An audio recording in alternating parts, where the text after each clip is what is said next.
looking around here. Okay, so that's nice. Okay, so yeah, here I am, Dan in Japan. Welcome to everyone that cares to follow me. Wow, how do I set that so that it doesn't go off? I've got a camera here that goes off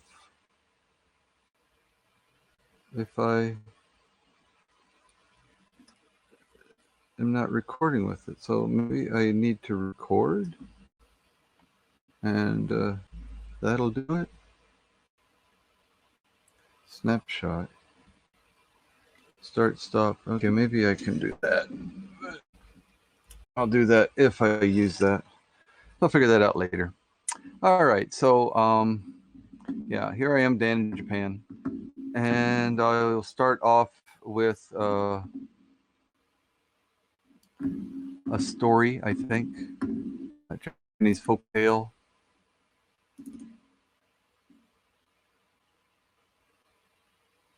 And see where we go from there.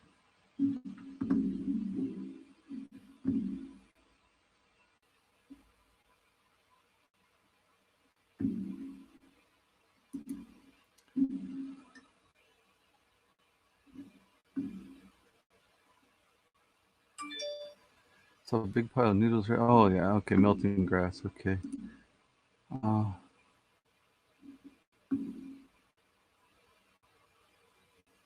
Okay, so here we go.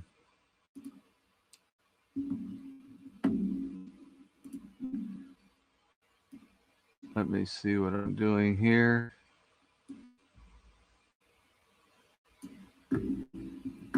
Yeah. Oh, I need to.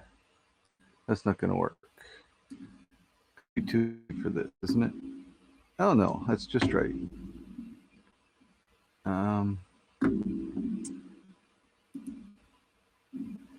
Okay, there we go.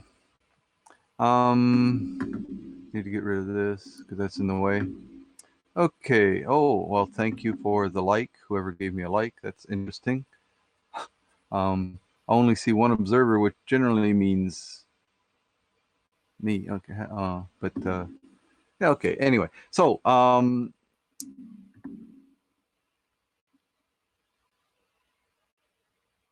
so let's see if we can do this story. Okay. So here's a story, a folk tale from Japan.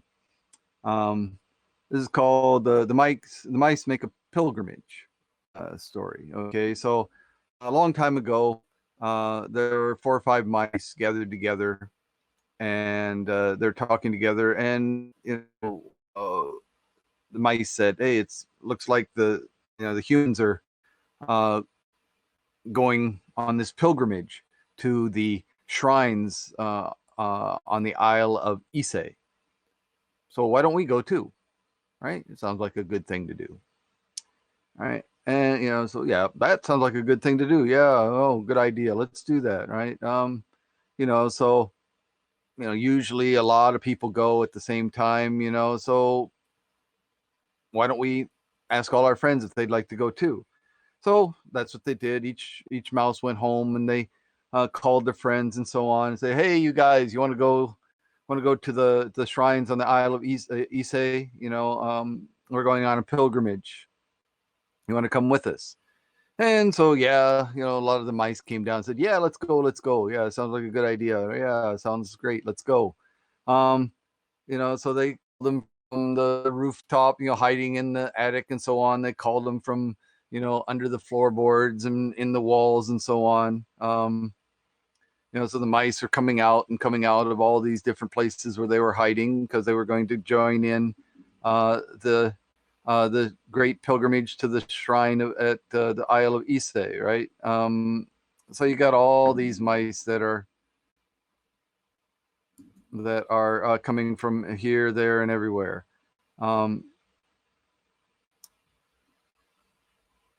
So all of them are, so a lot of mice were planning to join the group, okay, planning to join this trip. And so they head off on their trip, right? And they came to a big river, and they're like, oh, gee, how are we going to get across the river? And they said, hey, look, there's some men getting ready to cross the river on that boat there, on that ferry. We could do the same thing. I'll go talk to the ferryman. And so the boss mouse, he went over and talked to the ferryman and asked, hey, got a bunch of mice here. Can you take us across the river? And the ferryman said, sure, no problem. I can do that, but you got to give me some money, right? I don't do this for free. I expect money. Do you have any money? And so, of course, mice don't carry money. So they said, no, sorry. He said, ferryman also said, sorry, I don't do it for free. So the mice decide, well, they have to swim across the river. But they thought, wow, if we swim one by one, the current's pretty strong. There's a good chance that we'll get carried away by the current in the river. We'll drown and so on. So they thought about it for a while, and then the boss mouse said, hey, if we link up, if we all hold on to each other, that would be a safer way, right? We can kind of be, the safety rope for each other, right? And so I'll jump in first, and then I jump in, and when I squeak, then next person grab my tail, and so on and so on and so on, right? So the boss dove down into the river, and he came up and he squeaked, and the next one dove in and bit onto his tail and squeak, and the next one dove in, bit onto the tail of the previous one, squeak, and so and so and so forth, right? All these mice, diving in, squeaking, and so on. There's still more and more and more, and dive in, squeak, bite the tail, dive in, squeak, bite the tail, dive in, squeak, bite, and so on. Kept going and going and going. And there were so many mice that it never came to an end. If you go there to that river, still you can still see the mice at the end of the line waiting to dive in. All right. That's kind of a strange story, I think. But anyway, those were stories about animals, right? The reason why you see animals do certain things and so on in Japan. The next story I've got is about people, and especially about table manners.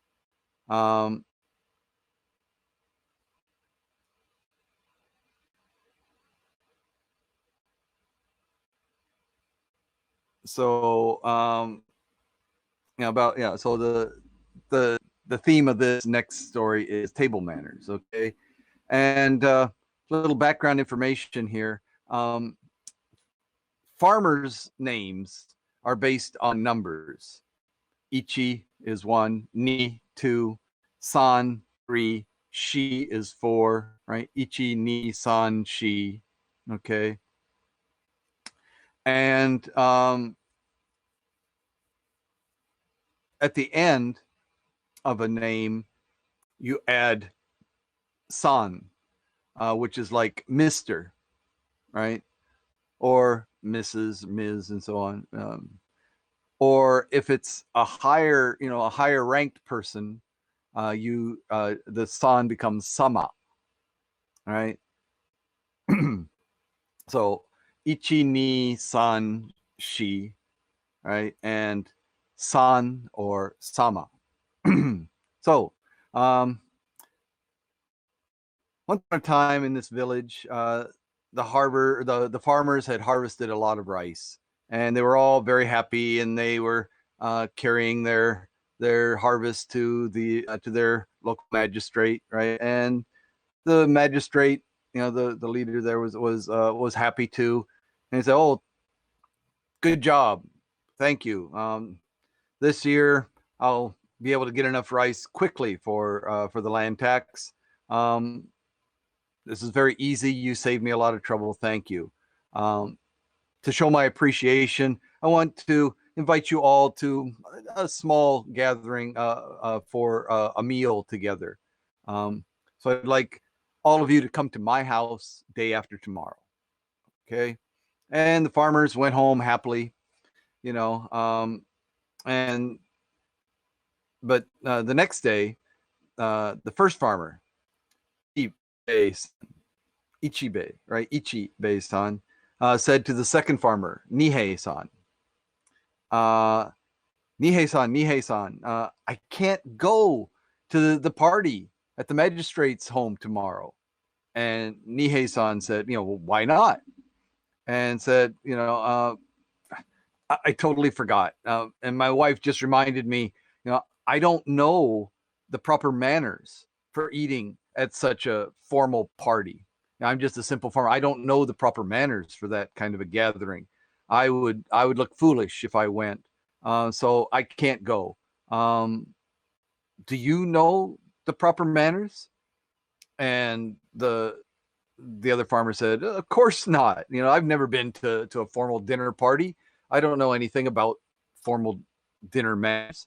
So the third farmer, Sanbei-san, and Sanbei, right? Sanbei said, I don't know either. I've never been to a formal party. I don't know formal manners either. Oh, what are we gonna do? We don't want to make fools of ourselves, but if no one goes to the party, the magistrate will be insulted. We'll get in trouble. So what are we going to do? What are we going to do? And then they thought, oh, Shoya-san, or Shoya-sama, right? Shoya-sama. He's the head of our village. He knows everything. He's a very knowledgeable man, right? All we need to do is go to Shoya-sama and ask him to teach us the proper formal dinner manners, right? So they went to Shoya-sama, and he said, sure, I know what to do, right? And he started to in manners, right? So he said, the maids will come and they'll give each of you a tray with the chopsticks and a bowl of soup, a bowl of rice, and the dishes with vegetables and fish and pickles, right? But don't just grab the chopsticks and start eating, okay? First, you pick up your chopsticks properly. And he demonstrated how to pick up your chopsticks. Lift them with your right hand. Sorry, I'm left-handed, but so pick them up with your right hand. Lay them in your left hand. Then you grab them with your right hand, right? And this is how you pick up the chopsticks, right? This is how, so you pick them up with the right hand, lay them in your left hand, okay? And then you arrange them in your hand for eating, okay?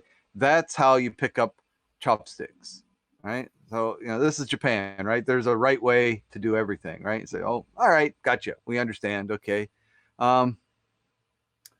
Okay. And the farmer said, no, I don't get it. I don't understand. It seems complicated. So, okay, you guys, a little bit slow, no problem. I'll show you again, right? You pick them up with your right hand, you lay them in the left hand, and then you pick them up again with your right hand so that you're ready to eat. And they still weren't quite sure. Oh, yeah, maybe we've got it. I don't know. Okay. But anyway, the leader, the elder, went on and said, okay, the soup bowl, right? You pick up the soup bowl and you take one sip and you put it down, right? You pick up the rice bowl, eat one mouthful and put it down. Then pick up the soup bowl, sip, right? And this time you can eat a little, you can pick out some of the things that are in the soup.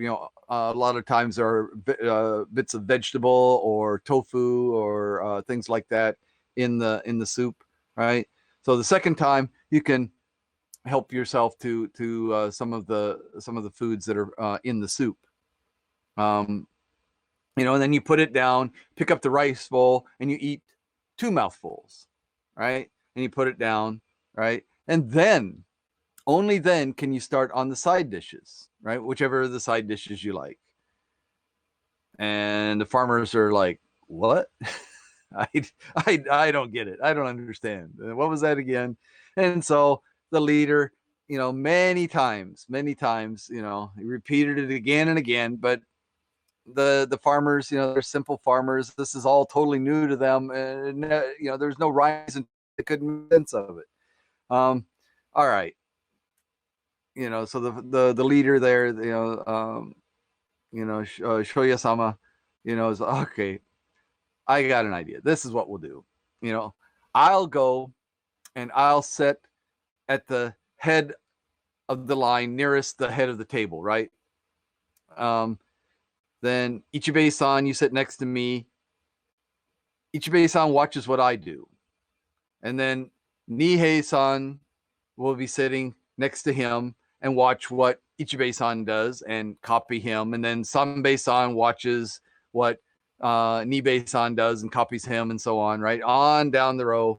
And you just do what the guy next to you does, right? That way, you don't have to memorize anything. I'll lead, and in order, you can just follow along and do what I do, what person next to you does, and then you'll never get it wrong. Then you'll never get it wrong, right? And so still, they weren't too confident, but they said, all right, that's what we'll do. That's what we'll do. So the next day, this is 2 days after the rice harvest. So the next day, they got ready, to go to this formal dinner party. So they got, they bathed and got all scrubbed and shaved and put on their best clothes and everything.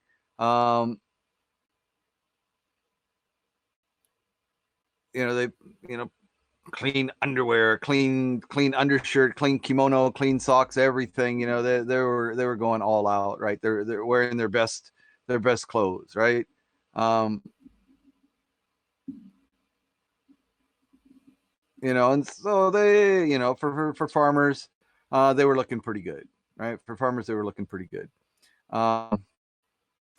So then at the magistrate's house, they knelt at the long row of tables, the knelt, in the traditional Japanese seiza style, or fold your feet and legs underneath you and sit. That's the way to sit formally in Japan, right? So they were all kneeling at the little row of tables, and Shoya-sama was at the first table, on the right, near the head of the table.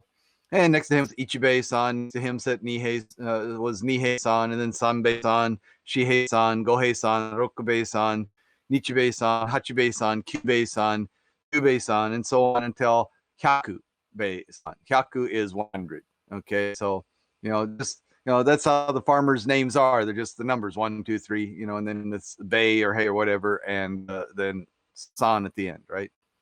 And so girls brought the trays of the beautiful food, and it was time to eat.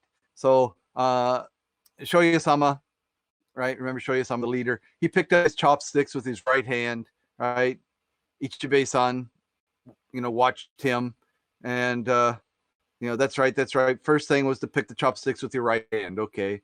Then Nibei-san watched Ichibei-san do that. Now, he picked up the chopsticks with his right hand too.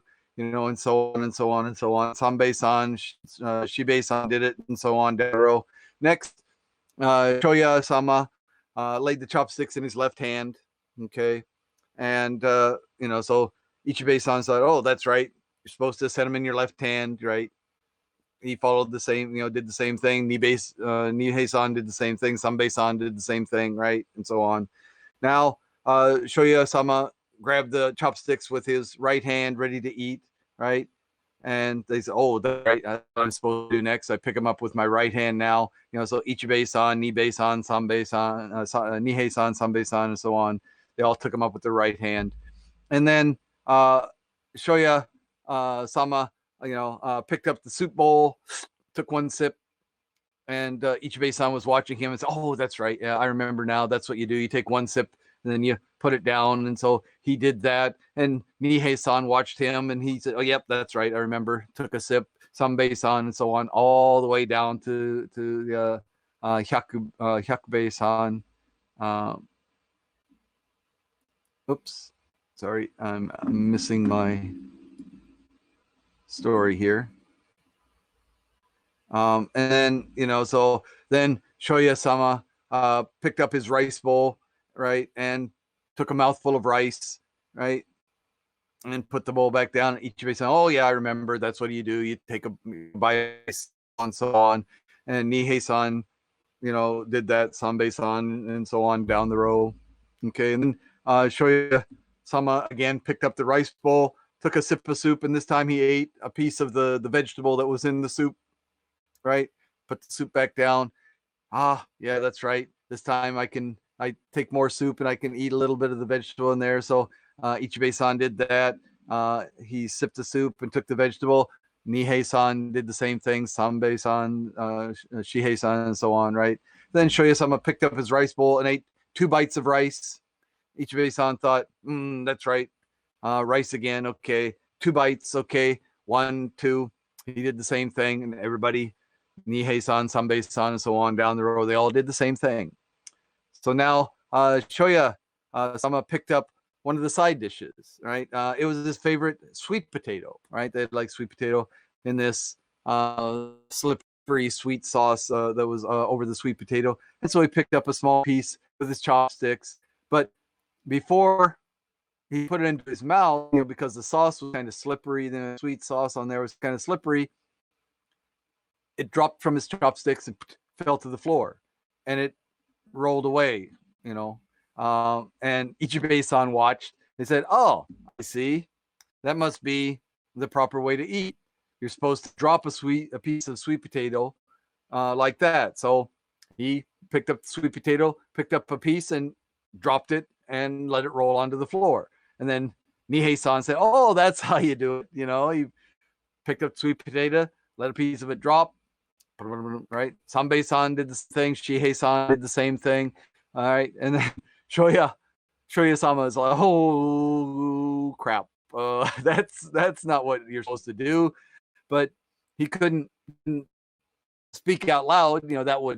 That would give away, the fact that nobody knew what to do, right? So he couldn't say anything else. So instead, he waved his hand frantically, trying to, stop, don't do that, right? He was trying to say that with his hands, right? Stop. So Ichibei-san thought, well, that must be what you're supposed to do. So, after you drop the piece of sweet potato, then you wave your hands, right? And so Nihei-san, Sanbei-san, and so on, they all started waving their hands. And Shoya-sama was, he was, now he was really, really mortified. I mean, he just, okay, this is a disaster, so he, just buried his head in his hands, in his arms, and just, I don't know what to do. I got to get out of here. This is a disaster. And so he got up and ran away, and ran out to hide. But he's up in such a hurry that he stepped on the corner of his, the Japanese traditional underwear is kind of like a loincloth. It's got kind of a tail to it, right? And he got up so quickly when he stood up, he actually stepped on the corner of his loincloth, and it came untied. And as he was running away, his loincloth came undone, and fell off as he was running to the storehouse, covering his head in his hands, right? And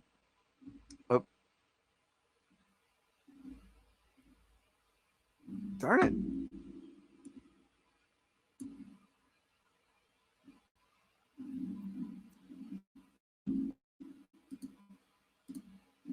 So, so he stands up and he runs out with his head over, or his hands over his head, right? And his loincloth, his underwear, falling out from under his kimono, right? And so Ichibei-san sees that and says, "Oh, that must be the proper thing to do. That's what Shoya-sama did, so that's what I should do." So he does the same thing. You're supposed to, raise your hand, wave your hands, raise your hands to cover your face, and drag your underwear behind you as you run to the storage house. So that's what he did. And of course, Nihei-san, Sanbei-san, and so on, all dragging their underwear, ran away to the storehouse, right? Because that's what they thought was the proper thing to do. And that was the end of the feast, right? Strange story, I don't know, but that's a famous story in people that, I mean, I guess the moral of that story is you should learn the proper manners so that you don't become embarrassed by just following someone else's lead, and if they make a mistake, you make the same kind of mistake or something like that. So anyway, yeah, yeah. So that's the way that works. That's the way that works. Okay, all right. I am going to take off for just a minute here. I will be right back.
Hello? Hi.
Ah.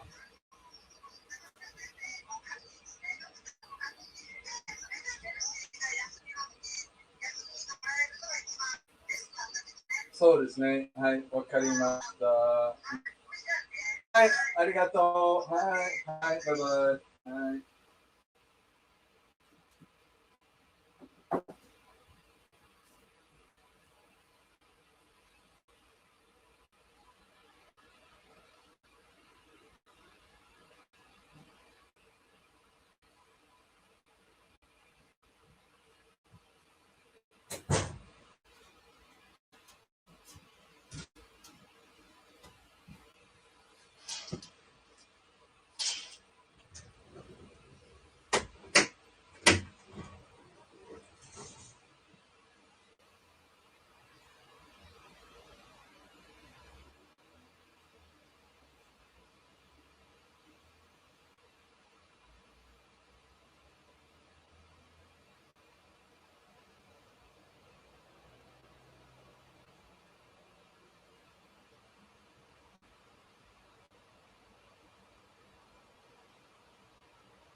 Okay, I'm back, folks. Sorry about that. Sorry. Here I are. Okay, what's going on? Nobody's here yet. Well, that's okay. Okay. Daniel will be right back. Yes, Daniel is right back. Here I am. Let's see. Well, I could do that.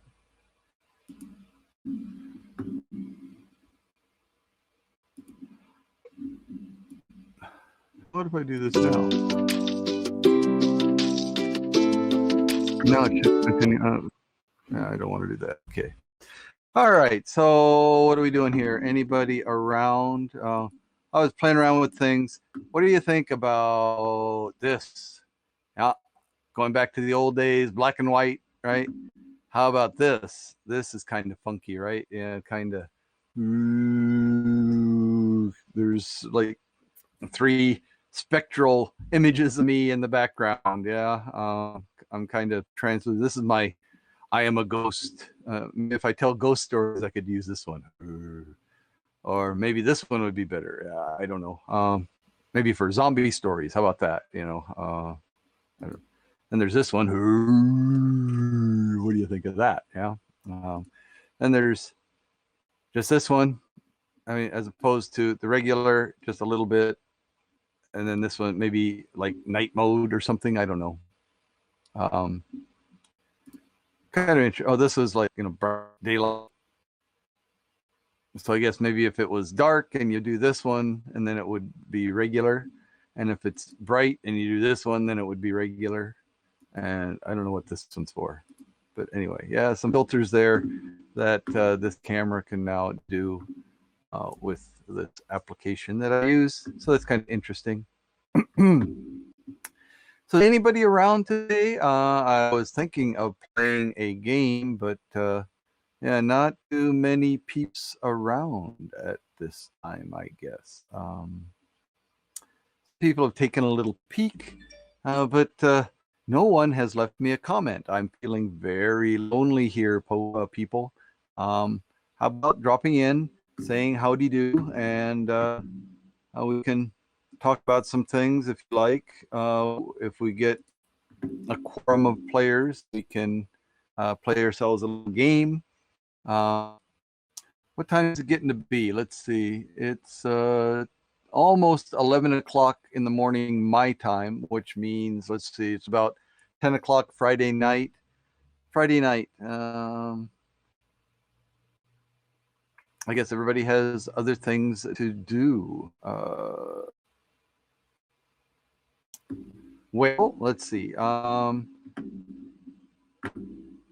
What can I do here? All right. So if you guys are going to come and play a game, and I've told my folk tales to about the extent that I am ready for. Let's see. How about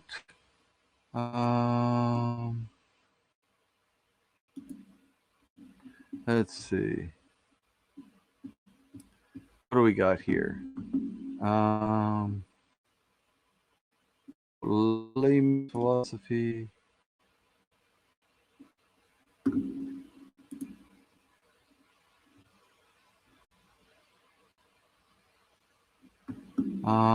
Let's see.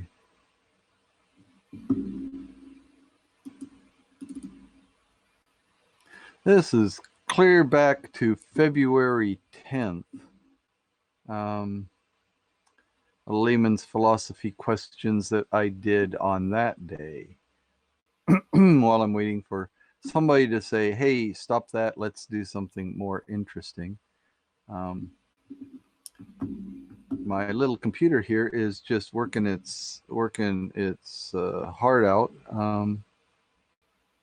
trying to open this file. I don't know what the problem is. It's the little icon is bouncing and bouncing and bouncing.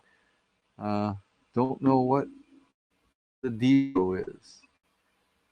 Okay, it stopped bouncing, but I don't see the file. Oh, there it is. Okay, eventually it's still reading. I guess Too many things at once.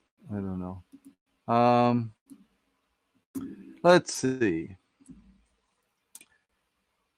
So this was, like I said, from February 10th, one of the first ones that I did. I'm not sure if it is the first one, but it's one of the first ones I did. And the question, what does it, I don't think this was the first one, but it's the early one. What does it mean to live a good life? And, you know, I think that living a good life is completely, absolutely 100% an individual thing. If you feel that your life was good, even if all you did was, if you lived your entire life in the same small town,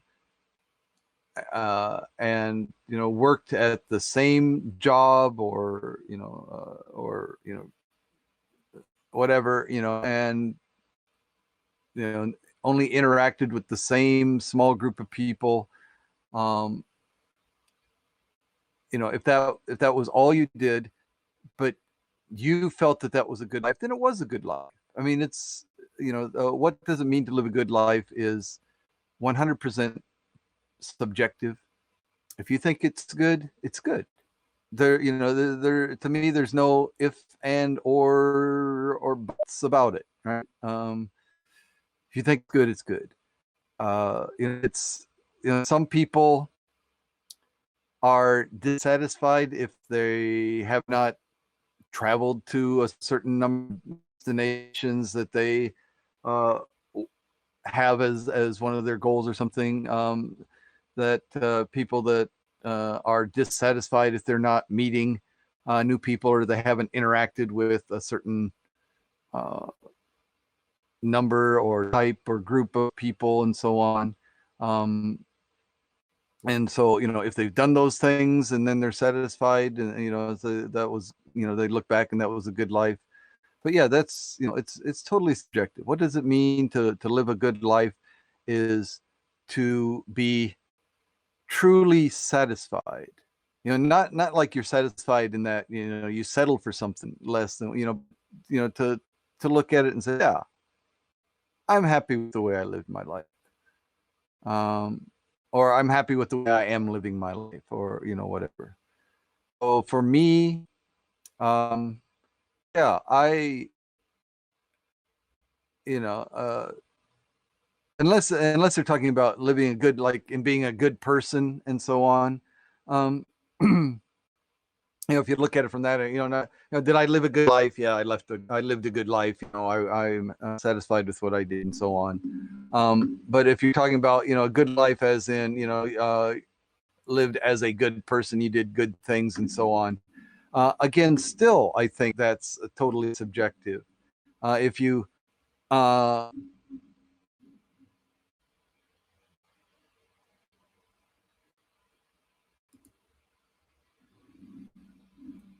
if you, um, if you feel you're living a good life, then you are. If you feel that to live a good life for you means that you are helping others, that you are, you know, contributing to this, you are looking out for people that are disadvantaged, that you are providing support for them and so on. If that's what for you means living a good life, then that's what it means. If by living a good life, your idea is that you do no harm, regardless of whether, I mean, you know, or you do a minimum amount of harm, the least amount of harm that you could do, right? You know, not necessarily that you directly help others, but that at least the way that you live doesn't harm other people, doesn't cause injury or hardships to other people, but maybe not necessarily you know, directly helping, and that's your idea of a good life, then yeah, that's what it is, right? So it's just so subjective. Um, and so again, to me, I think that my life is good because basically I feel that, I am doing no harm. I think. I mean, I try to make choices in my actions that will not be injurious to other people. I'm not always successful, of course, but this is kind of related to an idea that we talked about in a recent broadcast. I judge my my actions by their intention more than the result. If I intend to do good, but it ends up, not being successful, I console myself. Well, at least, my intentions are good. That what, this bad result was not my intention. I completely intended to do, to do good in the world and so on. Because that's really all we can control. There are too many variables, regardless of whatever our action is. There are just too many variables to be able to dictate exactly what every result of our action is going to be. There's a television or a show. I believe it was a Netflix. I'm pretty sure it was a Netflix original called The Good Place that maybe some of you are familiar with, and I enjoyed that. There are 4 seasons. I've watched all 4 seasons. The first 2 seasons I've watched probably 3 times all the way through, and I've watched all 4 seasons probably twice now. A lot of interesting ideas in there.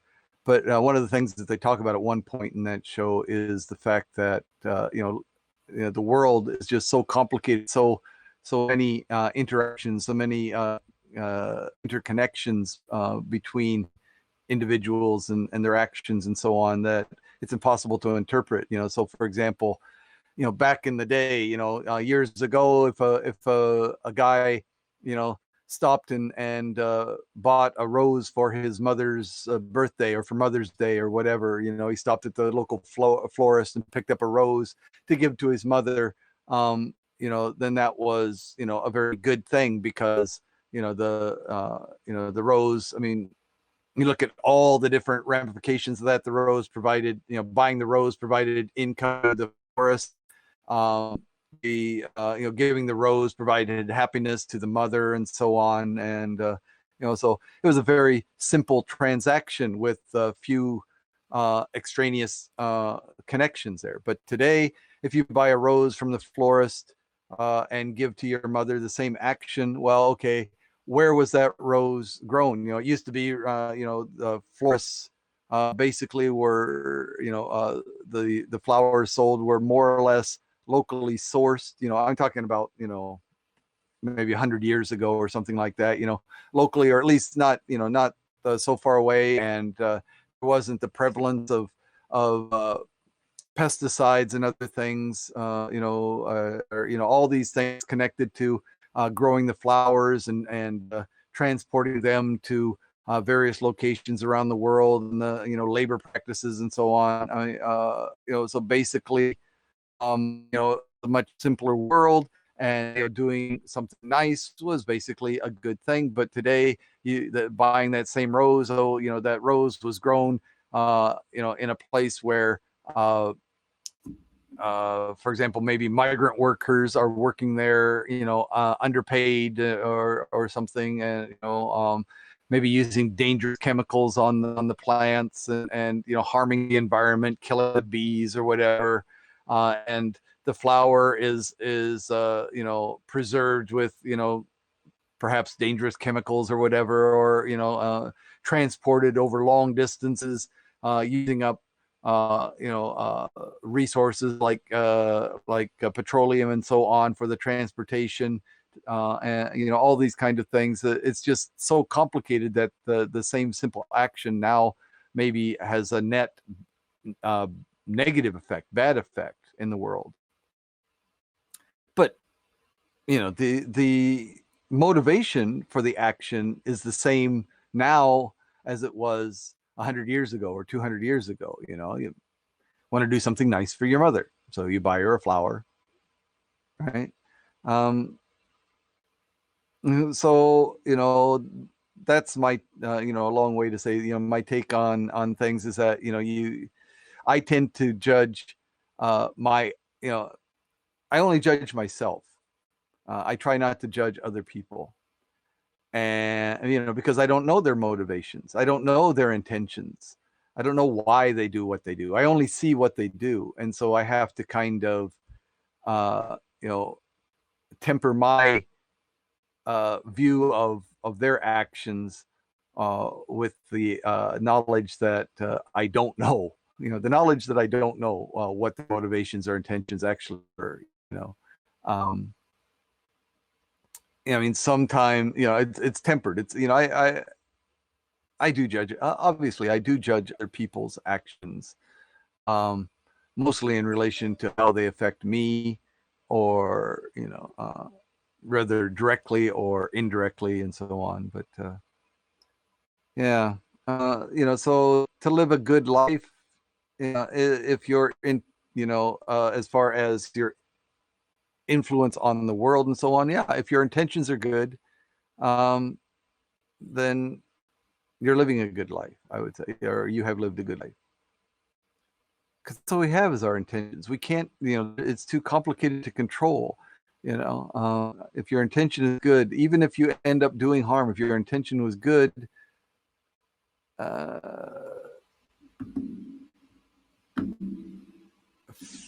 for you yourself, in your own judgment of yourself, when you're weighing your heart to see which side of the scale it goes on. I mean, yeah, I think it's you judge your intentions. Your intention is good, it was a good act, right? Like I said, you can only do that for yourself, because you can't get inside someone else's head to the extent that you actually know what their intentions or their motivations were. So anyway, that was one of the first questions that we talked about, and I thought it was kind of interesting.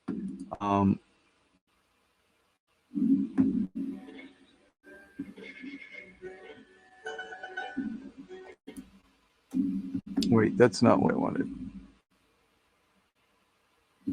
I got to set up the slideshow, and yeah, an individual window. There we go. Now, if I say play from the current slide, and if I present this, and screen 2, okay, and share that, and put that as number 1.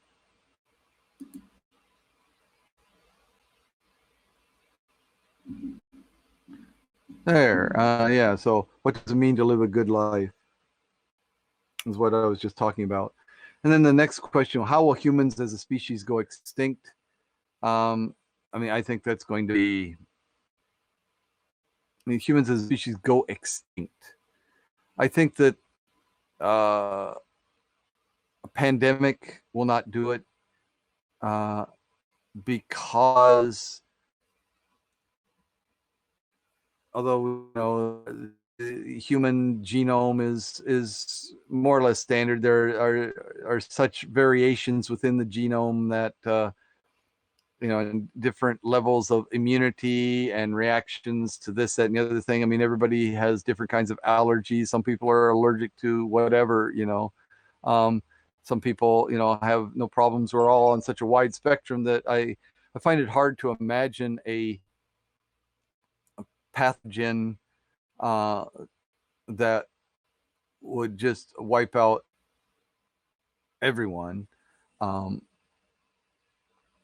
mean, I can see pandemics that will reduce the human population down to a handful of individuals, perhaps scattered around the world, or perhaps grouped in a certain location where they share something that an immunity to this pathogen or something like that. I could see that. I mean, going from 8 billion down to a few thousands or tens of thousands or something like that. But extinct,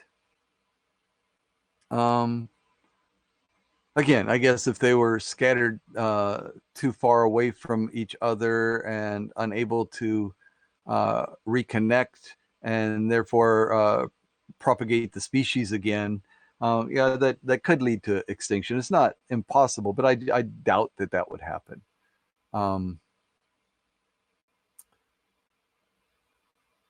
War, again, it's the same kind of thing that,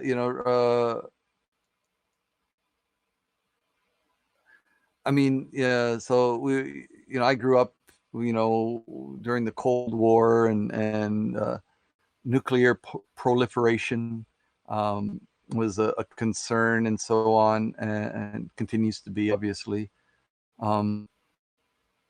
But I find it hard to believe that, I mean, this mutually assured destruction, I think, at least for the time being, until,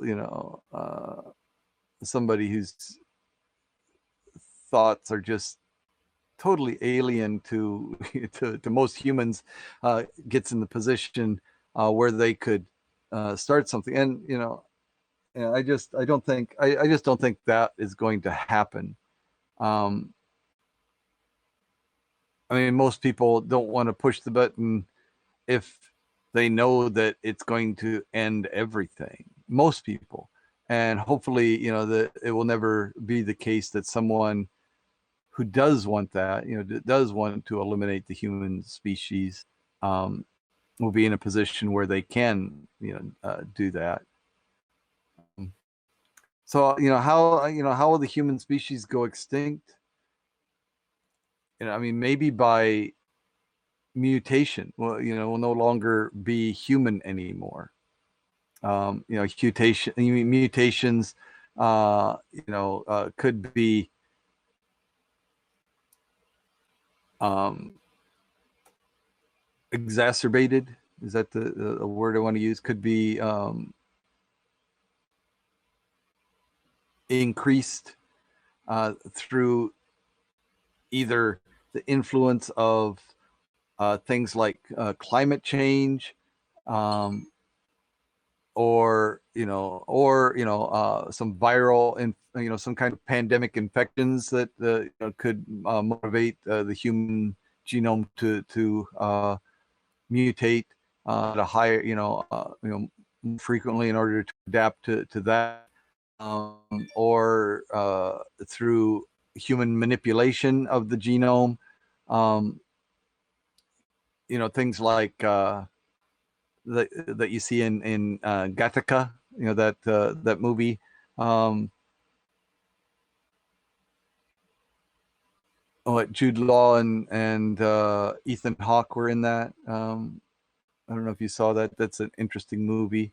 Where we've gotten, and we're close to the point where we can go in and edit the human genome to eliminate, you know, congenital, hereditary diseases and things like that.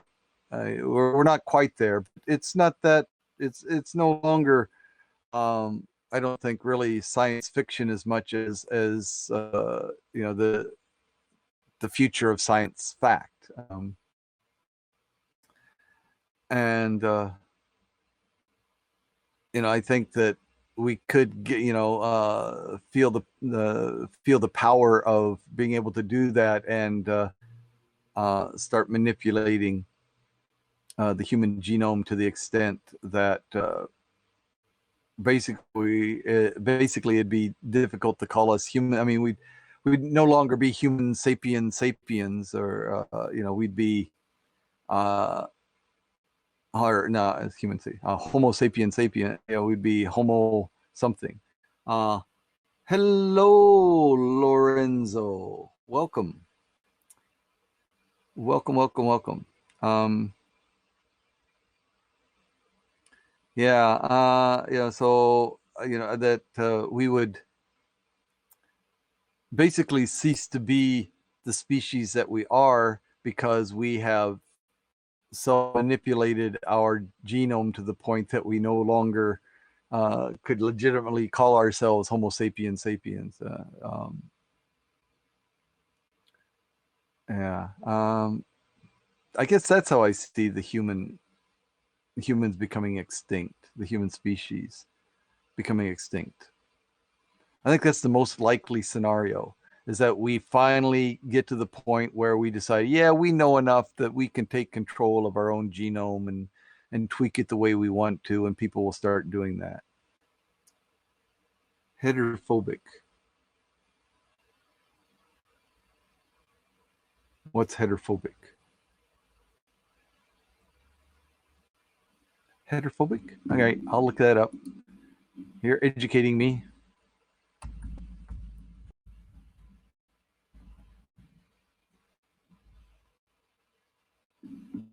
Heterophobic. Let's see. No results. Heterophobic? Heterophobic, maybe? Heterophobia. Uh,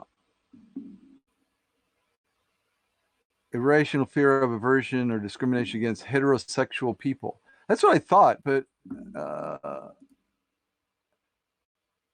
heterophobic. Um, heterophobia is going to be how the human species will go extinct.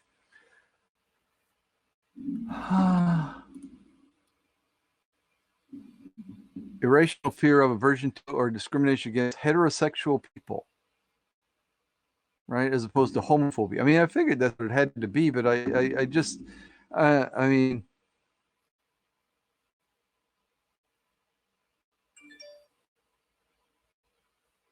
I find it difficult to imagine that actually becoming prevalent, and that heterophobia will become prevalent enough that it would actually threaten the species. I mean, there are greater instances of homophobia. Yeah, I don't know. That's something I don't know. I mean, hello, dear. My wife just got home.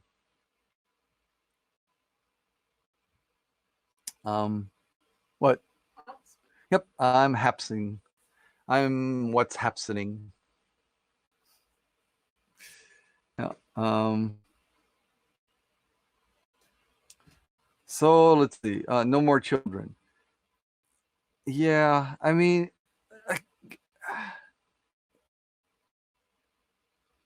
again, I can see heterophobia growing, but becoming so prevalent that it threatens the species. I don't know. That's hard for me to imagine. Hello, Knowledge El Shabazz from Lynchburg. Yeah, long time no see. It's been a while. Yeah. Yeah, both you. Yeah, Lorenzo and Knowledge. I wonder if a lot of people are moving to other platforms.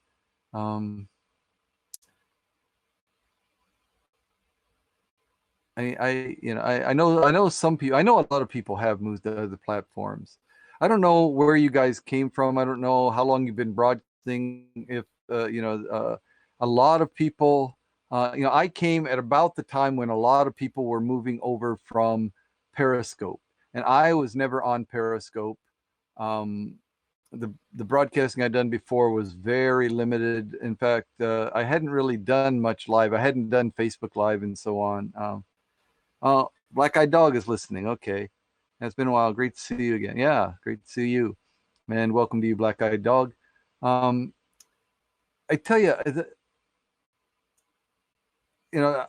stop having children and the mankind will come to an end. Yeah. But, I mean, yeah, that's a long way away. Yeah. Could happen. I doubt it, I don't see that as being the end to it. It could, who knows? I'm often wrong. I don't even really know. I'm here on Haps. I was on Periscope for 3 years almost. Yeah. The, you know, I respect, the people coming from HAPS that, they have their perspective based on what they had in HAPS. But when I listen to some of the people that, were streaming for a long time on Periscope, and then, they always, of course, I mean, it's natural to compare the platform that you were on that you can no longer use to the one that you chose to move to, and especially one that's relatively young like HAPS, and so it's still developing and changing and so on, and people are putting forth their ideas, um, from Periscope and the Facebook accounts. Yeah. Um, putting forth their ideas on things that they would like to see HAPS do and things they wish HAPS wouldn't do and so on. But I mean, the thing that bothers me is some of them get so negative. It's like, why is HAPS doing this? They shouldn't do that. I mean, again, everybody has their viewpoint, but if you really strongly disagree with it, for me, there was a lot of time spent by too many people complaining about HAPS. I mean, but it was like there were judgments that people were making. It's not like, HAPS was doing something wrong. They were doing something that a certain group of people who had a certain viewpoint, maybe a shared viewpoint based on the fact that they had a shared experience on another platform, who felt that HAPS should do this. But they're not the developers of HAPS, and they don't necessarily have all the same motivations and ideas and goal HAPS that the programmers and developers of HAPS have, right? So people seem to be getting very angry about the way HAPS was doing things. So I mean, I'm sad to see people leaving HAPS because I like it. I don't necessarily agree with everything. You do miss the hearts in Periscope. Yeah. Okay. So, I mean, but there are a lot of other platforms that have a lot of these hearts, or if they're not hearts, they're coins or claps or this or that. There's a lot of things out there. So that's, an important feature to you. Then yes, search out what is a better fit for you and go there, rather than insisting or complaining that HAPS isn't doing this the way Periscope used to. Oh, HAPS doesn't do. Periscope used to be like this, and HAPS just, okay, yeah, that's a factual statement, but so what? Just like, I chose HAPS because it had a learning curve that I could deal with as far as being able to use it. I like the multicasting features. I like I mean, limited, but yet does the usable studio that's built into it. Pricing, it's free. Any money that you contribute is voluntary at this point. I mean, these kind of things are what I was looking for. The quality, the lag that I see. I mean, yeah, a lot of people have gone to, for example, if you know about Heckle, a relatively newcomer that is still in beta testing, and I think they just opened up from, it was invitation only, and now I think they may be going away from that. I think you still need to kind of know somebody that will give you the I think the invite code or something like that is Heckle Party. And so people that don't know anybody on Heckle might not be aware of that, but if you search around, you can find that code. And so I think basically anybody can get on there now.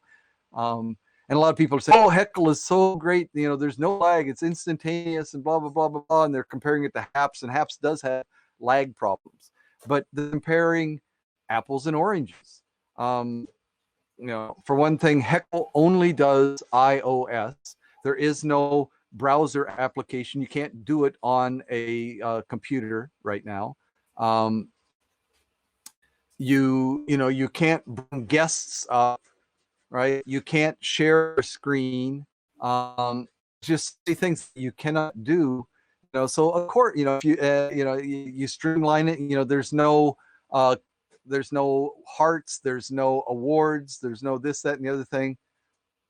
Right? Yeah, yeah, exactly. That's kind of my point. Is that Heckle is so much faster, and uncluttered interface, and all these things that people are saying that, oh, this is really great, this is really great, and they talk about the lag and so on. But again, if all you're doing is a tiny subset of what somebody else is doing, it makes sense that it goes much faster and smoother, right? HAPS is trying to do Android and a web browser and iOS all at the same time, as well as being able to have guests, and as well as being able to share screens, and as well as being able to do this, that, and the other thing, have up to 8 different guests all on camera at the same time. Doing all that stuff, and lag is introduced. I mean, of course, there are technological things to be overcome. There are ways to work around that take time to figure out. So I just the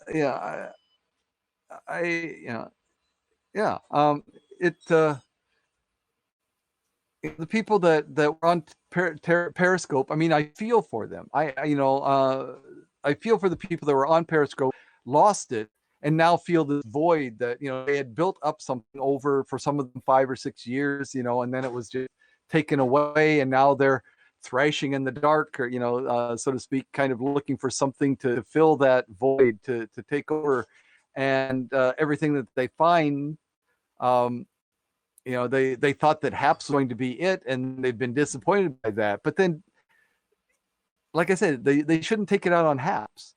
The fact that HAPS doesn't match their image, based on what they had developed in Periscope, doesn't mean that HAPS should change to be what they want. It's like, either you adapt to HAPS or you find something else that's a better fit. What's Heckle, and is there a Jackal too? Heckle, it's Heckle, Heckle, Heckle, the raspberry, Heckle, the guy in the audience, making the rude comments and so on, right? It's another platform. It's only iOS, and so you can use it on iPhones or iPads and so on. Heckle is like Periscope and HAPS, but it's invite only at the moment. Yeah, actually, I think if you can download the Heckle app from the iOS store. Of course, you said you're on Android. I think Heckle Party is the invite code now. Heckle Party. I'm not sure about the capitalization, whether it's all capital or all small letters, or if that matters, and so on. But it started out for months. It was very first it was alpha testers, so it was only a small select group, and then they went from there to the beta testers, and they give people invitations and so on, or like every couple of days they'd put out an invite code that was only good for the first 10 people or 20 people or something like that. But now I think they've opened it up. I can't keep up with all these apps, right? Yeah, I can't either. I've tried Heckle, and like I said, it's great for what it does. The camera, you can zoom in and out, again, probably because it's iOS only. It has a hook into the iOS system, and so it can do all these things without bogging down the code, because it's streamlined for this one specific platform. If you're trying to do the same thing on every different platform, you'd have to go about it differently, because you'd have to find something that's universal in order to be able to do that. But so I've checked out Heckle. I've checked out Prism Live Studio, which is kind of interesting. Prism Live Studio is available on iOS and Android, I think, and PCs. It's not available on the Macintosh computer platform, on the Mac OS. Some of them I've downloaded and hardly ever log in. Yeah, me too. I've checked them out. But Prism Live Studio also allows you to stream it. I think the most stream is in beta right now, but you can stream. So, for example, to both the Prism platform and to YouTube, or Prism and to Facebook Live, or or any RTMP compatible platform. You can stream to them, but I think it's right now it only 100% supports one stream, one outside stream, one stream outside of the Prism platform. If you want to go to more, you have to select that manually, and it says that it's a beta, so it's they don't guarantee that it's going to work right.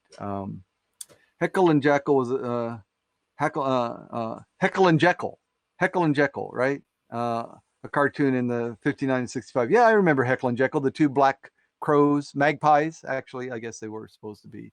Heckle and Jekyll, the two magpies, yeah. They were, I remember them. That was back, the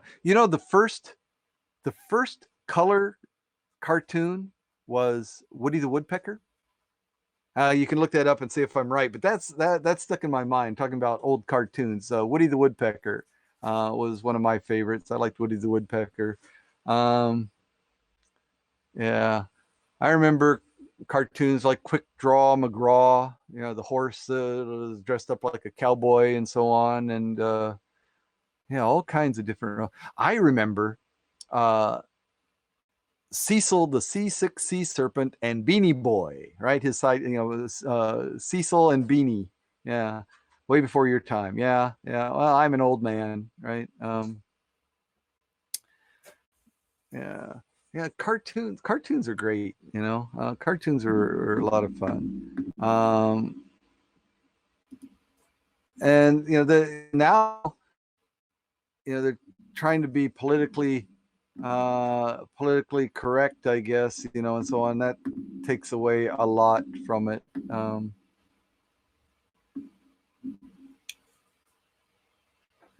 Let's see. I guess I can put myself back over there. Yeah. I do know who Woody is. Woody the Woodpecker? Or Woody from Toy Story?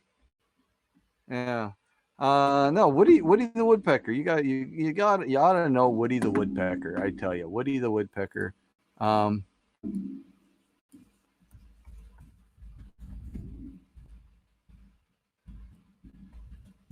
Woody the Woodpecker. That was a great cartoon. Like I said, it was very, very early. Let's see. Let's get this back in there. It's more important than I am. Get over there. Hello, Jeeves. Welcome.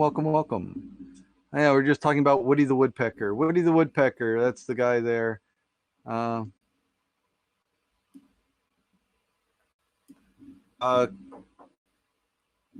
Cartoon anthropomorphic woodpecker that has appeared in theatrical short films produced by the Walter Lantz. Yeah. And let's see. Woody Woodpecker and the one from Toy Story, right? Yeah. Let's see. Previously, the groundwork for two other screwball characters, Bugs Bunny and Daffy Duck, Warner Brothers Cartoon Studio in the 1930s. The same bird, blah, blah, blah, blah. Woody was originally voiced by, of course, Mel Blanc. Who else? Then later by Danny Webb, Kent Rogers, Ben Hardaway, and finally Grace Stafford. Were the first broadcast on television under the title Woody Woodpecker Show. Produced theatrical cartoons longer than most of the others. I thought that it was the first. I thought that it was the first color cartoon, or was it the first one with the voices? I don't think so. I'm not sure. Yeah, 1930s. Yeah, I mean, so many, yeah, Bugs Bunny, Daffy Duck, those are from the 30s, and if you watch some of the old Bugs Bunny, so they're very popular, during the wartime, World War II, a lot of propaganda, propagandized cartoons going on. Cartoons used to be shown. Not, I mean, Saturday morning. This is before television, right? So cartoons were like the previews to the movies in the movie theater, right? You'd have the first thing was Pepe Le Pew, yeah. You'd have cartoons shown before the main feature in the movie theaters and so on. Tom and Jerry Looney Tunes. Yeah, okay, yeah. Getting later there now. Pepe Le Pew. I always liked Pepe Le Pew. Actually, one of my real favorites, of course, was the Roadrunner. I always liked the Roadrunner cartoons. Yeah. I'm surprised that the Roadrunner cartoons weren't more popular worldwide than they were. The fact that there was no speaking, right? It was the action that was funny. Tom and Jerry got to be known, and there very little speaking or no speaking in those. Um, but so why wasn't the Roadrunner more popular? I always thought the Roadrunner was about the best. Sylvester and Tweety, right? Yeah, yeah. Hello, Tiara. Yes. Good morning. Good morning. Good morning. Welcome. Yeah. Um, but let's see. You guys don't remember uh,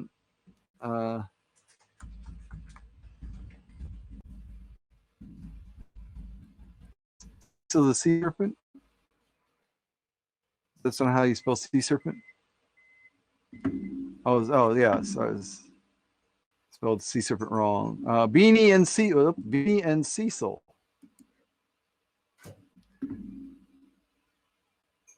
for the 1960 series. Yeah, yeah, that's exactly the way they looked there, right? Beanie Boy and Beanie Boy and Cecil, the sea serpent.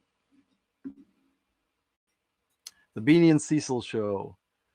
That's same time I was watching things like Rocky and Bullwinkle, right? The Rocky and Bullwinkle show, Rhode Island Red, and the Baby Hawk. Johnny Quest. Oh yeah, Johnny Quest. Yeah. Um, yeah.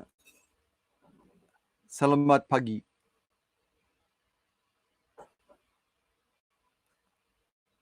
Okay, Salamat Pagi.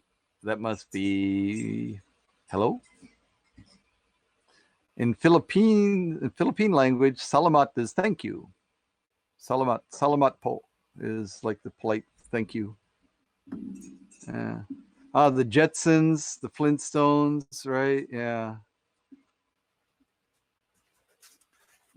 Then characters like Time for Beanie. Hmm. Uh, oh, good morning. Okay, there you go. Good morning. Casper the Friendly Ghost. Was that way back then? Oh, I guess so. Yeah. Um, and then Peabody and Sherman. Remember the Peabody and Sherman cartoons, right? Mr. Peabody was the genius dog with his Wayback Machine. They used to travel back to the past, and that was kind of interesting.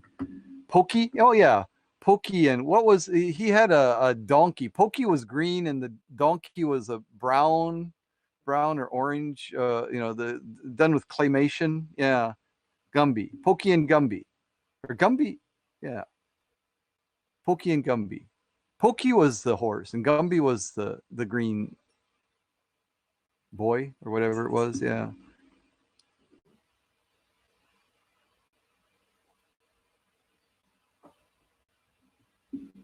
Wasn't Gumby the boy and Pokey the horse? The Gumby and Pokey show or whatever. Pokey and Gumby, Gumby and Pokey. Can't remember. I remember I had one of those. It was one of those rubber, with the wire inside, so the posable characters. I had one of those of Gumby. Yeah. Alice, Alice the Goon. Okay, I don't know. Yeah, yeah, those old uh, cartoons. Yeah, a lot of people. Yeah, I don't know why. I used to watch this Beanie and Cecil all the time. Cecil or Beanie would always get in trouble, and Cecil would have to go to his rescue, and he'd say, "I'm coming, Beanie Boy!" Right? Yeah.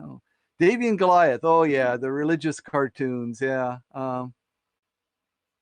Right. Gumby was a green clay person, like kind of humanoid type figure, right? Yeah. And Pokey was the horse. Yeah. Um, yeah. Popeye the sailor. Yeah. Popeye. Popeye's nemesis. What was Popeye's nemesis name? Right. All right. Who can answer quickest? Popeye's nemesis's name. Who was the antithesis? Who right? The Samson and Delilah. I love Popeye. Yeah, you love Popeye. Although Robin Williams Popeye wasn't the best. Yeah. No, Olive was, yeah, Brutus, you get all the points there. I was going to see how many people said Brutus, how many people said Bluto, right? Because of course both are correct. That's right. Olive, yeah, Olive was his girlfriend there. Um, and I never liked Olive. One, she was too skinny for my taste, but the other thing, I mean, there she's, playing these two guys off of each other. I mean, what a female thing type of. Just didn't think that Olive was being fair to, yeah, Olive Oil, right? Didn't think that Olive was being fair to Popeye. Brutus or Bluto was always there in the background. Um, yeah. Somewhere I have towels, like hand towels today. Yeah, Wimpy.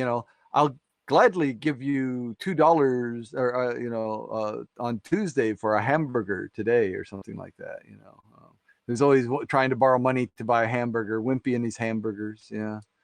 Always say I'll pay you on Tuesday. Like Robin Williams Popeye, but its own piece of art. It didn't really capture the cartoon's atmosphere. Yeah. Kiki the kangaroo. Kiki the kangaroo. Kiki the kangaroo. Sounds familiar, but I can't. Kiko? That one's not ringing a bell. Sounds familiar, but yeah. Gladly pay Tuesday for a hamburger today. Yeah, yeah, that's the phrase. I gladly pay Tuesday for a hamburger today. Yeah, always looking for more hamburgers. Yeah, yeah. Um. Oh, go the kangaroo. All right, interesting. That's one.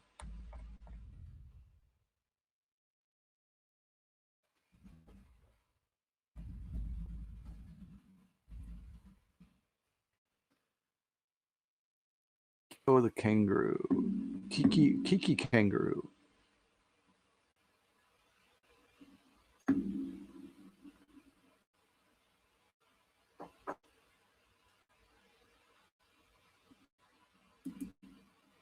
Um.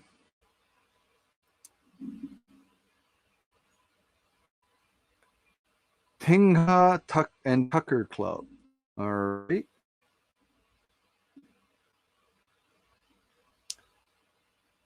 Stuffed toy koalas. Kika kangaroo.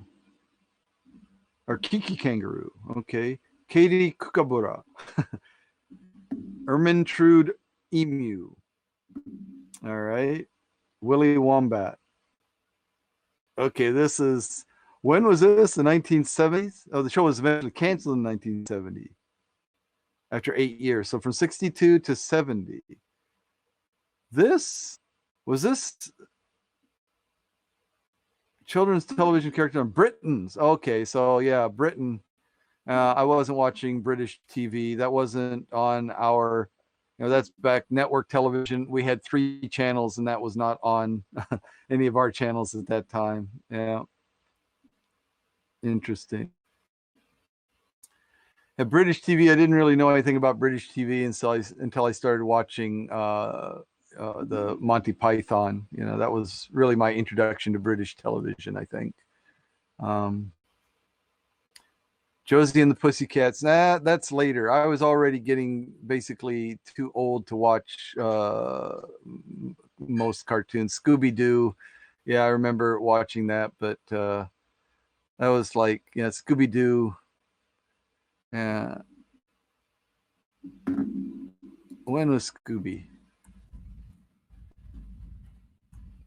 I can't remember when that was, but it seemed like that was a little late in my television viewing, or maybe I just never found it until later. Uh, from 69 to 70. So it started when I was young enough to be watching, but then it ended in 76 when it moved to ABC until canceled in 5. Yeah, so CBS and ABC. Yeah, so a lot of Scooby Doo. I remember seeing it, but yeah, it was.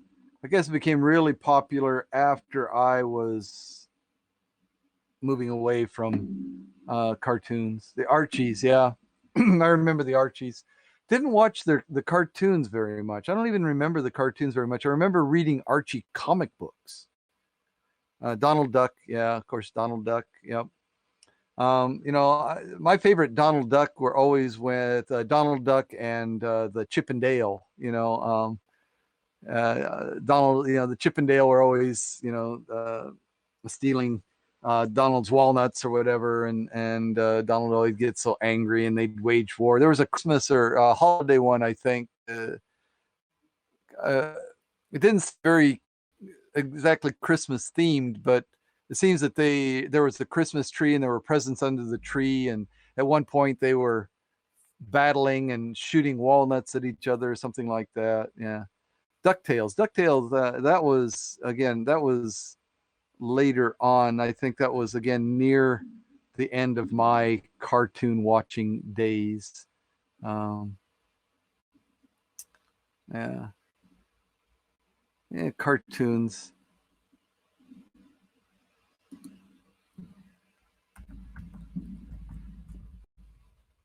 DuckTales. Cartoons are a lot of fun. Cartoon is type of illustration. Yeah, Dr. Seuss. Um, Animated, Middle Ages. Fine art. Let's see, animation.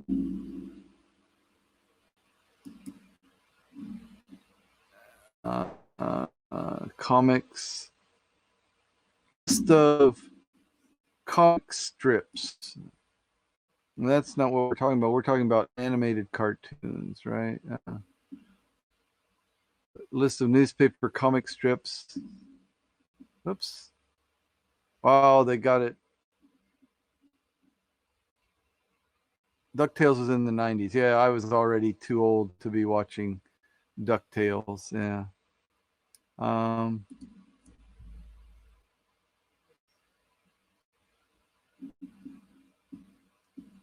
oh, there's so many comic strips. This is not even going to be. Yeah. Two cows and a chicken. All right. That's a new one to me. According to Guinness, ad libs. I don't remember that. Adventures of Sea, Adventures of Smiling Jack, Adventures of Tintin. Yeah, that I mean that was, you know, that's very very old. But that, you know, it's because Tintin was that's the way I read it. Tintin.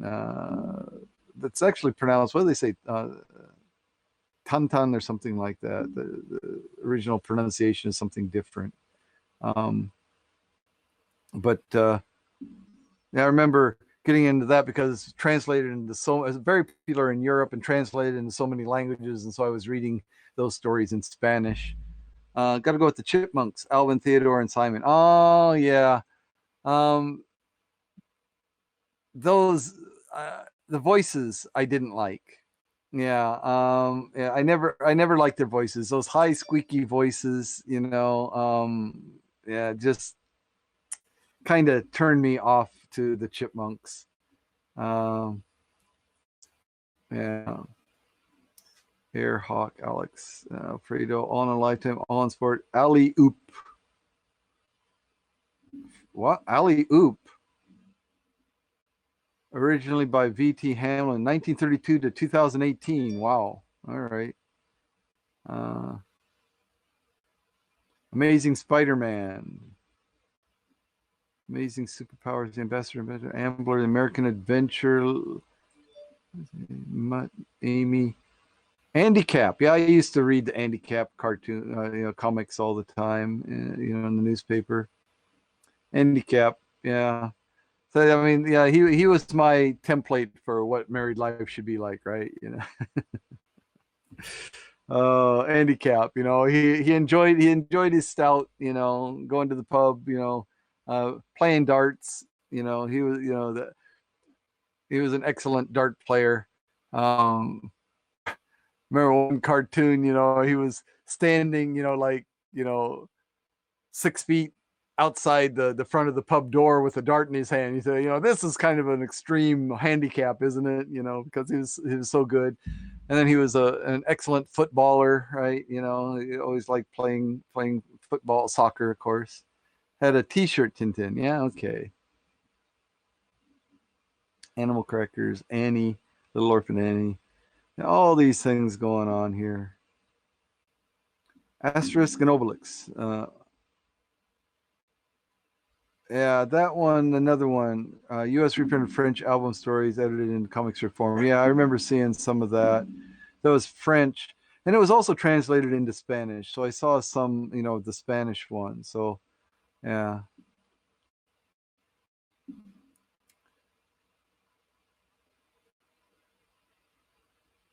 Bat Masterson? Batman. Batman and Robin. Well, Batman by Max Allan Collins and Marshall Rogers. But Batman and Robin by Bob Kane. Okay. BC, oh yeah, by Johnny Hart. I remember watching it. Dick Tracy, yeah, Dick Tracy. Thought that was so cool. His phone, wrist phone television, or wrist phone watch. That, I mean, our iPhones can, or iWatch, or yeah, Apple Watch can do that now, right? Yeah. Thought that was so cool. Now we can do that. Yeah, I can call home on my wrist. Yeah. Just too many. That's big stuff. Can't deal with all these people.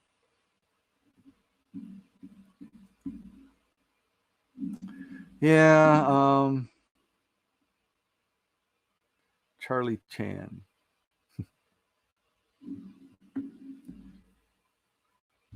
Dick Tracy. That was a good comic. That's old though. Tracy was like from the 40s, wasn't he? Dick Tracy? Oh wait. Come on, computer.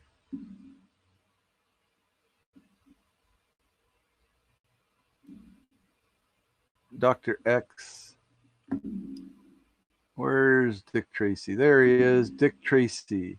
1931 on, right? Yeah. Dick Tracy. Debuted October 4th, 1931. That's a long time ago. Took him a while to catch up with that, that wrist phone thing. Yeah. I wasn't a religious Dick Tracy reader. I used to read the Family Circle all the time. That was always the one at the top of the comics, Family Circle, with the little kids and so on. And I read Dennis the Menace a lot. Got a little bit older. I started getting into Doonesbury, and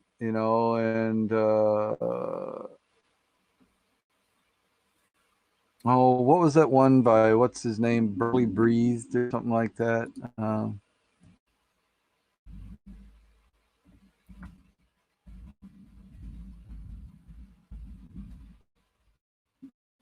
Is that the guy's name? Berkeley Breathed?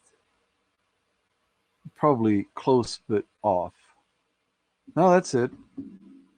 Guy Berkeley breathed. Bloom County, yeah, Bloom County, Outland and Opus, yeah.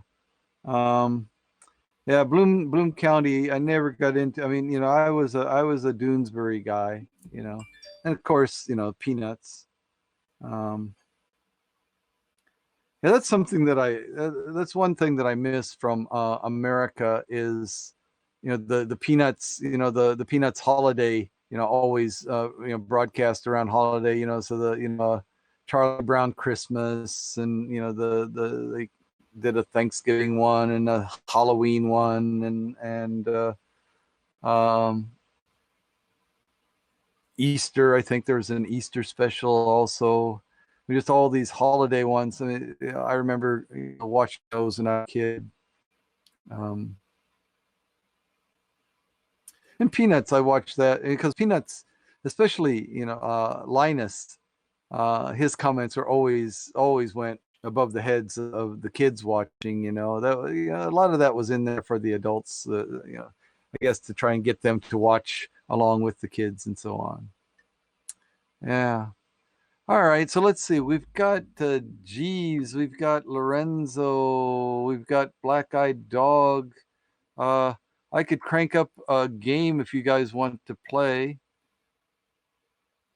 Maybe some of you are only halfway watching, listening, and so on. So, which is cool too.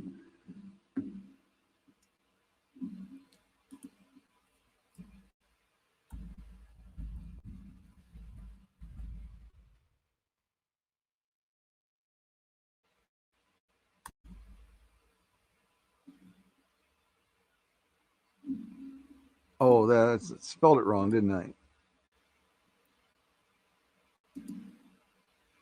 Doonesbury, yeah.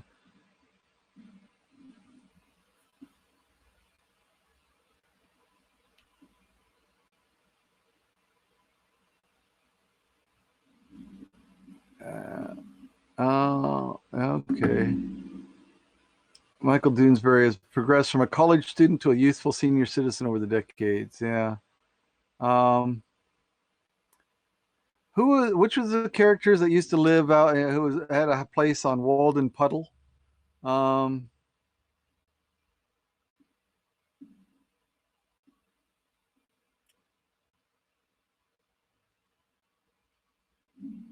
Petition of Bull Tales would appear in the Yale University newspaper, the Yale Daily News.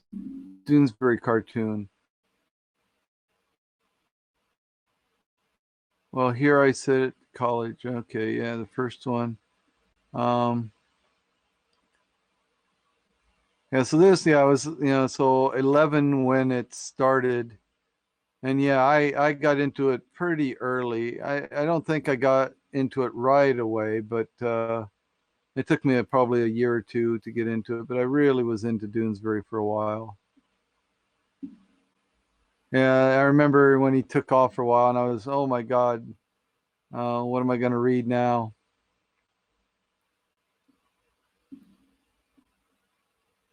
Um, Walden College, Walden University.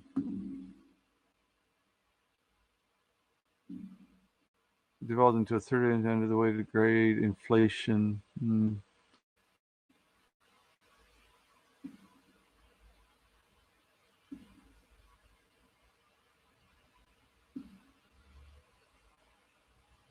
And where characters? Okay, Doonesbury. Let's see, Zonker. Yeah, there it is, Zonker.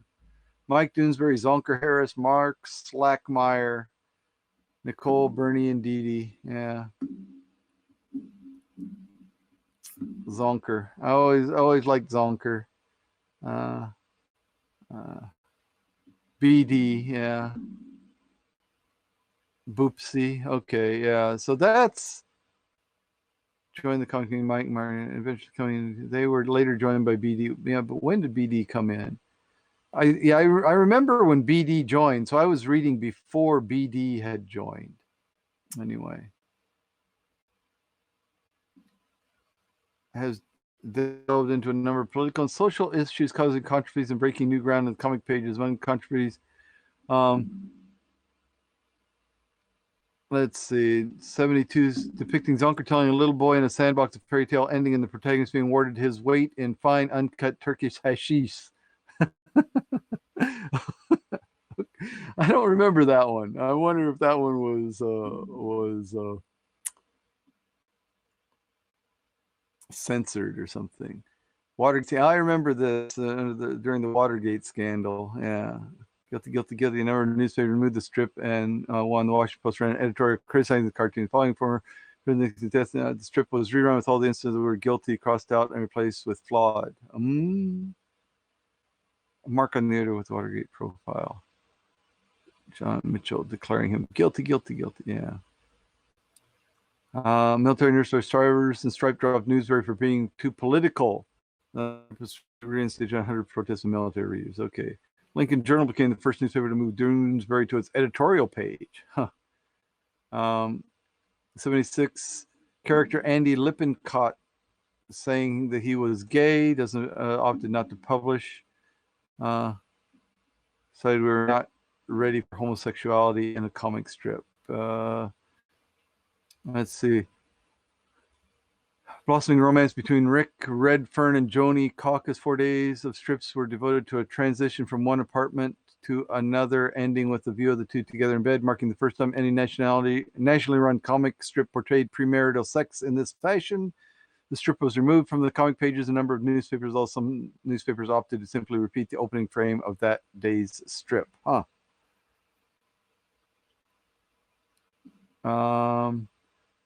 78, strip included a coupon listing various politicians and dollar amounts allegedly taken from career lobbyists to be clipped and glued to a postcard to be sent to the Speaker of the House, Tip O'Neill, resulting in overflow of mail to the Speaker's office. Yeah, Doonesbury. I tell you, I always liked Doonesbury. Yeah. Brings back memories. Of course, after I moved to, so the 80s, that's when I started to get away from it. Anadio de la Crosse. Frank Sinatra together, which referred to Degas as an alleged human who had been charged with murder, led to several papers on the strip and a statement from Sinatra. Dropped a Sunday strip featuring the R.J. Reynolds Tobacco Company, in which a prospective executive cannot deny the link between smoking and cancer without bursting out laughing because it would be personally offensive to its employees. It was the first time the strip had been pulled in deference to a corporation.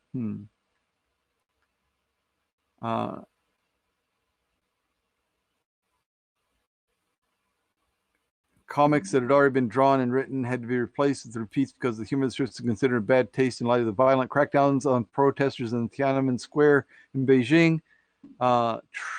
Trudeau himself asked for the recall despite an interview published with Universal Press Syndicate editorial director Lee Salem, which Salem stated his hopes the strips could still be used. Interesting. And that's about when, it became very sporadic for me to get, in fact, I was already in Japan by the time Tiananmen Square happened. So, yeah. All right. Anybody there? I guess you guys kind of got bored. I would too. Yeah, I took a trip down memory lane anyway with Doonesbury. I'm going to have to read some Doonesbury. Sunday only, repeat strips through the week. October 26, 1970, 50 years ago. Yeah, 50 years ago, almost 51. Yeah, so I was 10 years old when it started. There you go. All right, so what is happening in the world? Japan is still behind this curve as far as virus or vaccine injections are going. I think we've broken 10% of the population has been vaccinated at least once now. Um, I think it's only about 5% that have been vaccinated twice, 6% maybe. It's going up, but not record-breaking pace by any means. I think we're up to maybe 500,000, a little better than 500,000 injections a day.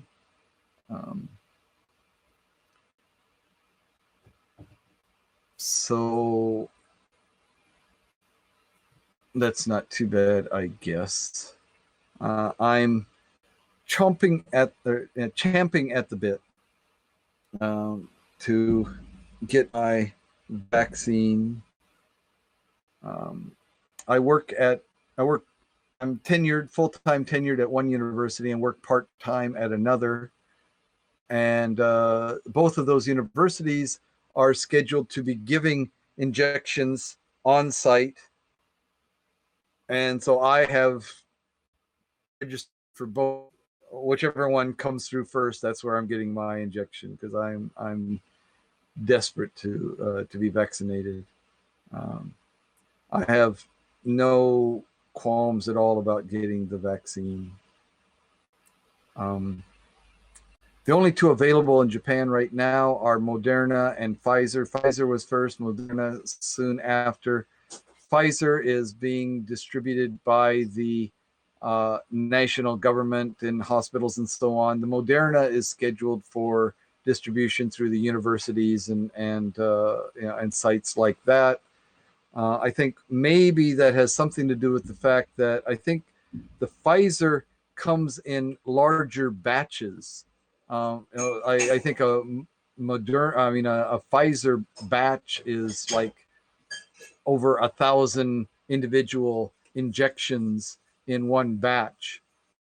Moderna, I think, is more like 100 or 140 or 150 injections in one batch. And so for smaller scale, like at universities and so on, I think that's one of the influences in choosing the Moderna, as well as Moderna was earlier to come out with the guideline, with the refrigeration guidelines that were more lenient than the Pfizer. Pfizer has revised theirs, of course, going from the minus 70 degrees centigrade storage to regular refrigerator temperatures for up to a month or something like that. Whereas Moderna, that's what they were saying from the get-go. So Pfizer kind of shot themselves in the foot there, though that I believe probably intentional in order to dissuade third world countries from putting in orders for the Pfizer vaccine. That way, Pfizer could get the strong foothold, stranglehold on the higher paying customers, right? They wouldn't have to listen to the poor country saying, "Oh, can't you give us a price break?" And then them looking like assholes if they don't give a price break, to the poor countries. Now that they've made their billions, what was it, 2 point something billion in profit on the COVID vaccine alone in 2020, I think it was, or maybe that's until now. I'm not really sure. Maybe they're ready to say, all right, maybe we can start looking at giving some people a little bit of a price break now that we've gouged the taxpayers and the industrialized nation to the extent that we feel we need to. All right. Well, I think I've just about run the gamut of things that I need to do today. About folk tales in Japan. I told a couple of folk tales. Not the best ones today, I don't think, but they were okay. And talked about cartoons and so on. Did a little bit of philosophizing for a while, and then ended up with a little bit of talk vaccines here in Japan. Let's see, what do we got? Let's see. How about this is a good one. I like this one. Gives a pretty good summary of how things are going in Japan. So 782,000 confirmed cases. Of those, 25,000 are active. All right, so most people, so 14,000 deaths compared to what America with 3 times the population has 20 times the deaths or something like that. I'm not judging, but yeah, so 1,623 new cases in Japan now, coming on as around the world coming down, but even at the peak, nowhere near what America was at its peak.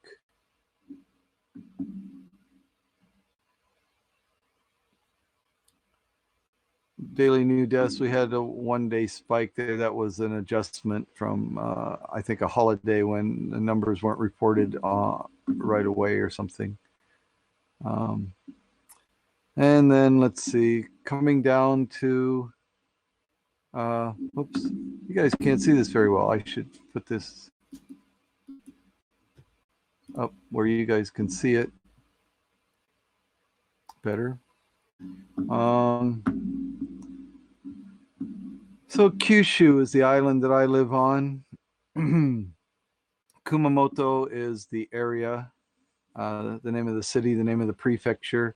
So Kumamoto Prefecture, 104 active cases. So in about 1.2 million people, 124 active cases, 7 new cases in the last day.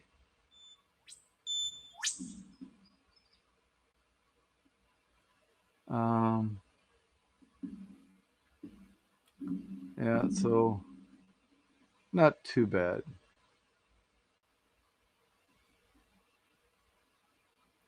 That's it, We had the first wave, the second wave. Our first wave, April 2020, and then the summer, July, August, really August 2020. Never really went back down, maintaining that level. And then, but that levels, we were talking about a few hundred a day. Then went up again. The third wave peaked, came down very quickly, right? Went up very quickly, came down very quickly. Then the fourth wave went up very quickly, even actually maybe more quickly. It went up very quickly to a higher level. Each peak is a little bit higher than the last one, and then came down again. But notice that this low point is almost the same as the high point of the second wave, right? The third trough, right? So the low point after the third wave is almost equivalent to the high point of the second wave. Now, fortunately, in the trough of after the second wave was close to the high point of the first wave, right? So this high point becomes the low point here, and this high point becomes the low point here. Fortunately, this high point did not become the low point for the next one. So I think maybe the worst is over. Can't say that from that graphic, but vaccines coming around. There's hope. There's hope. All right, so that's my COVID report. So I'm throwing everything in here. All right, so I guess I will call it a broadcast. Thank you all for joining me, dropping in, dropping out. I appreciate it, and I'll see you again in the near future. Mersteiner, thank you for the award. Appreciate it. That's a good wife. All right.